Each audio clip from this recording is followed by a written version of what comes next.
Good morning, everybody. It is me, your buddy pal HeyArcher. Welcome back to my channel. I apologize if the sound is out of control.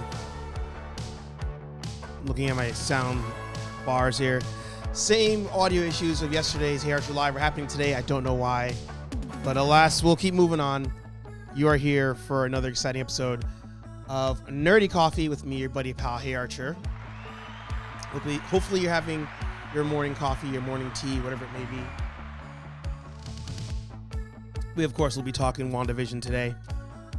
We have some new music as well. I figured I'd mix it up a little bit. But if you're new here, don't forget to like, comment, and subscribe. Whether you're watching live or on repeat.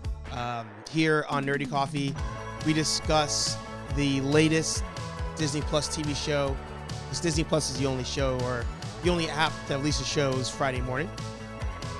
Of course, this will change as the years go on, if there's a different show that comes out or whatever. But we like to talk about spoiler alert all over this, all over everything. But we like to talk about the latest show. So in this case, it's WandaVision, episode 7 we're on. I don't know about all of you, but I was slightly disappointed because the internet hyped up this episode to be like an hour long, and it was the normal 30 minutes. Actually, it kind of fell a little bit shorter. I think most episodes have been around 37 to 41 minutes. This one, I believe, was at the 31-minute mark, because when the episode ended, I was like, where's the rest of it? Like, I was like, I thought they actually did like kind of one of those like false like exits or whatever, false outro. I am all jacked up today. Outro. But no, it was the ending. There was a little bit of the old MCU style, like mid-credit end scene, where you saw Monica going into the basement, but we'll talk about that in a little bit. So, of course, just like on the rest of the episodes, this one had a different intro style. This one was more of like Modern Family. So it gave me Office vibes too. But it definitely was Modern Family, especially with Monica, or actually with Wanda, talking to the camera, Vision talking to the camera, and then Vision's like, wait, why am I talking? Who am I talking to? Like, what am I talking to? So it had that Modern Family type of vibe to it. But it still gave me that filler vibe. You know, they did jump off on one major thing, which is, I should probably have organized that a little bit better. Let's move that down. Put it there. We have Monica gaining her powers to be the next Captain Marvel. So there's this whole scene where she gets a Moonlander craft vehicle, gets in it, and for some reason they think this is going to help her get through the bubble without changing or something. I don't know where that idea came from, but she gets in the moon rover or whatever it is, tries to go through, it doesn't work, shoots her back out. And then for some odd reason, she's like, I can get through. And they're like, no, don't do it. And she pushes her way through, and you hear Captain Marvel talking, you hear her mom talking, and then she starts to like glow blue and whatever. She gets through, and she can it's almost like a Neo in the Matrix moment. Like, she looks around and can see like the powers that are making everything. So instead of in the Matrix where it's like ones and zeros, you see like the different like purples and magenta colors that Wanda uses. Like, you see those like through the power lines and everything, like essentially making the world. So the big question, of course, will be, how do they make it so that she keeps those powers when she leaves the bubble? How do they keep Vision when they leave the bubble? The other major reveal tying into that is that Sword actually was trying to revive Vision. They wanted to make him, I guess, a weapon. And that's why they were tracking him inside the bubble. So there's a lot of things that they have to definitely touch on and try to make sense. Because Marvel, in its own way, has always tried to keep a level of almost realism to things, which may sound kind of silly, but what they'll do is, they don't just resurrect characters. Like, you can't just bring somebody back from the dead. Like, they do try to toe a line. So, with Vision, him being an android, I guess you could justify him getting resurrected that way. But with her brother, don't know how they're going to pull that one off. With Monica's powers, don't know how they're going to pull that off.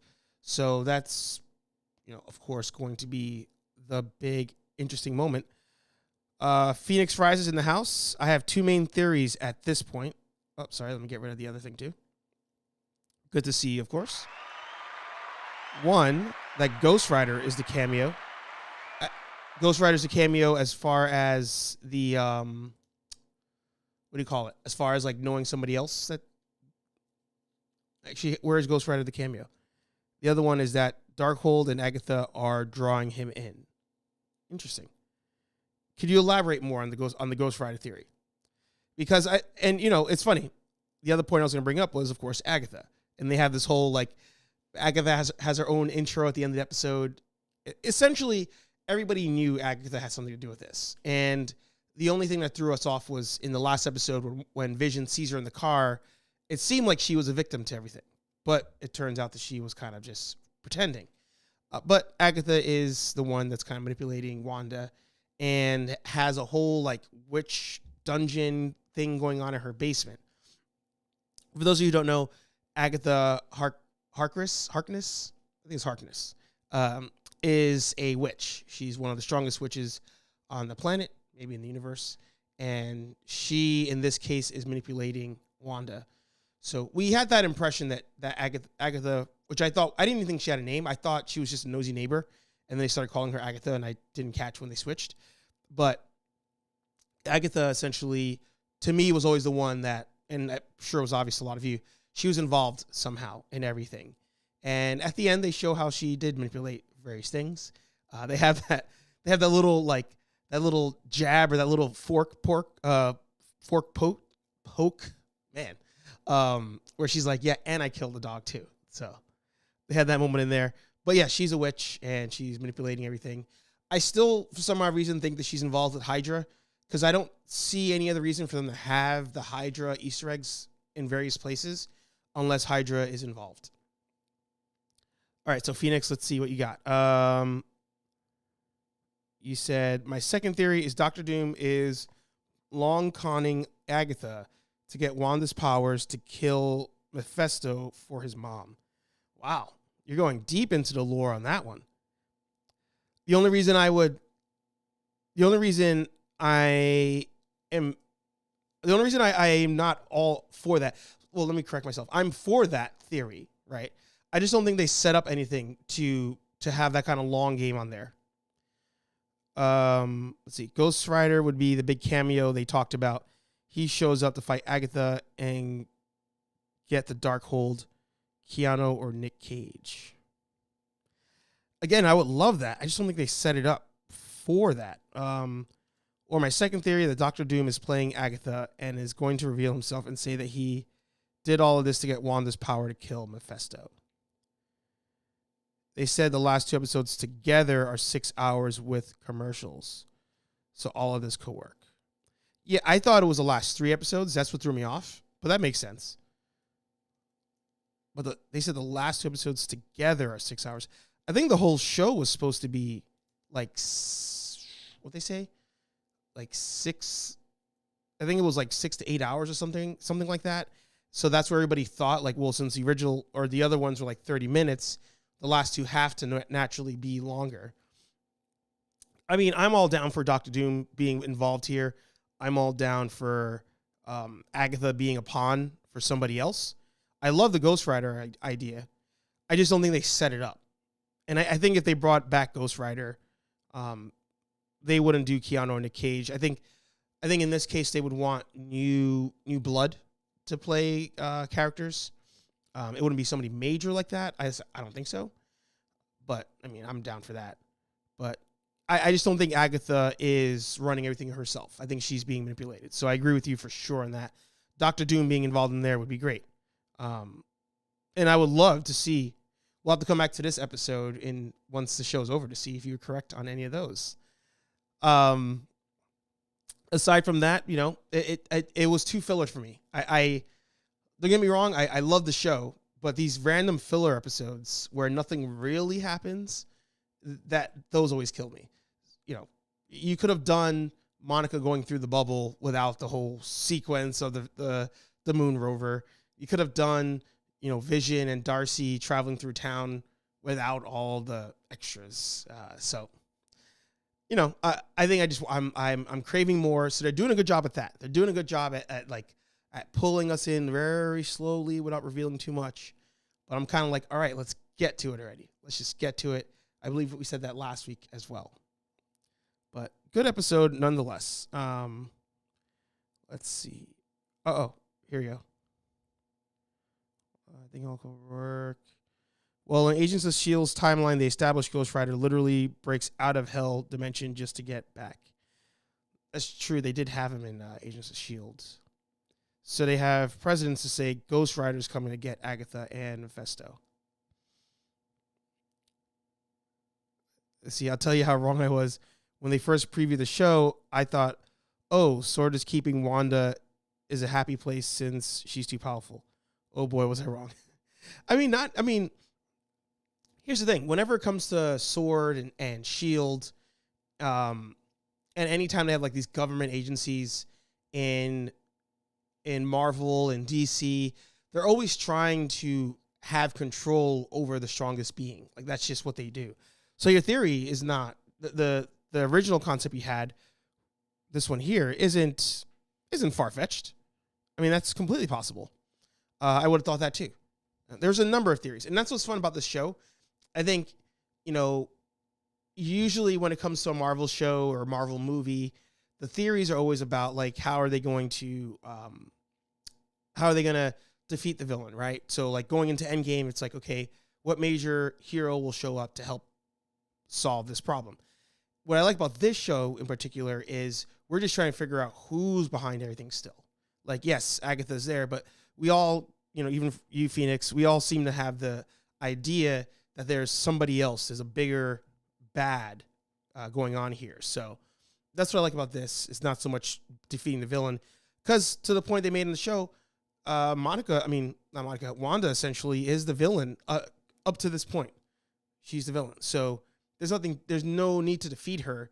And to Monica's point, we don't, if she's the one creating it, we just have to stop her from creating it. Like, just help her see what's happening. The ads made me think they were like keeping her in a prison where she didn't know she was in prison, but was most likely being kept calm until she realized something was wrong. It's fair. Another thing I didn't notice, every ad, the guy and the lady, the guy and the lady in the ad, it's the same actor and actress in every ad. I never noticed that. The JoJo. Yeah. So somebody else, I forget who it was, I think last week, was mentioning that they were also kind of hoping it was a Mojo Jojo thing, which I'm down for. I'm completely down for that.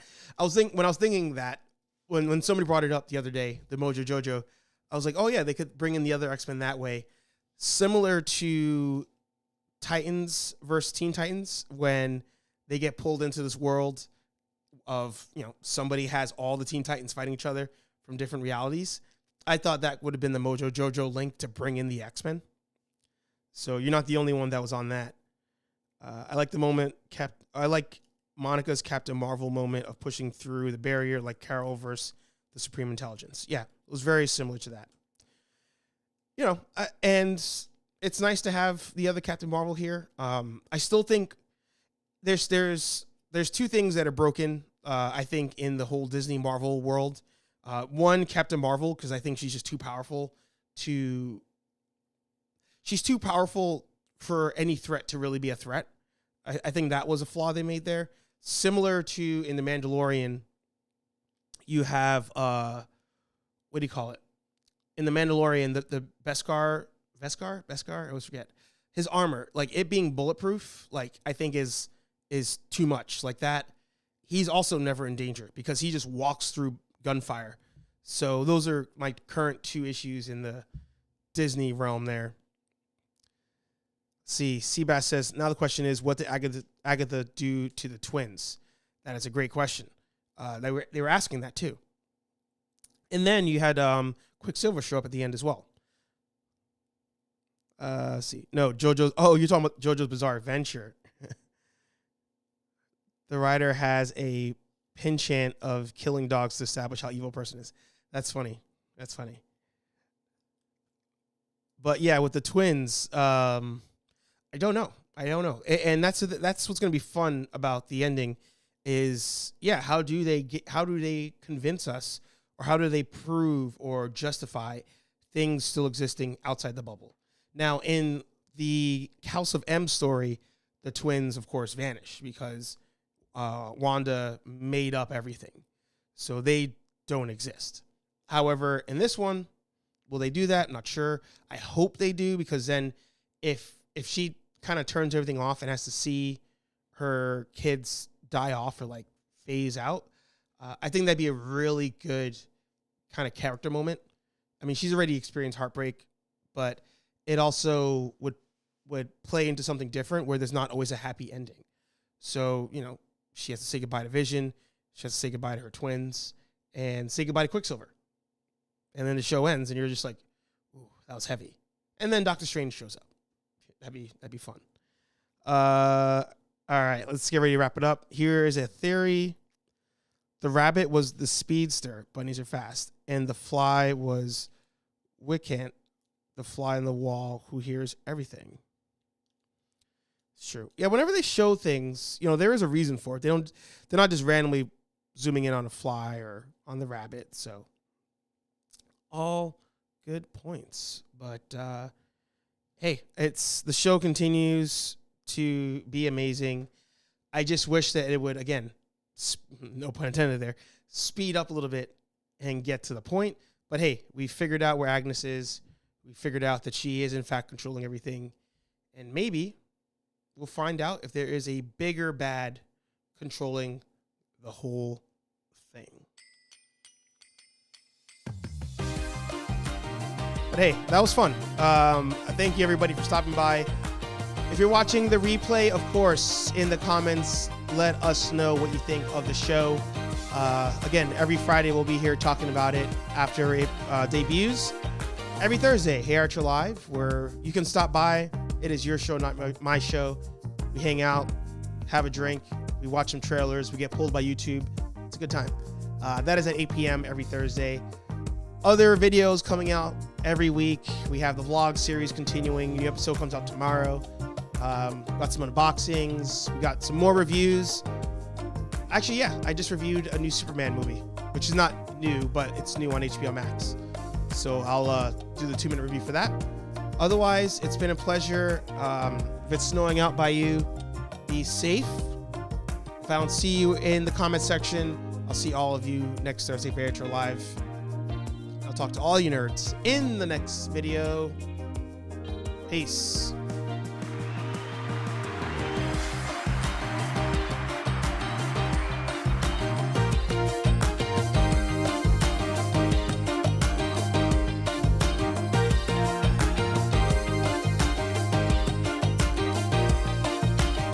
Looks like I ended just in time.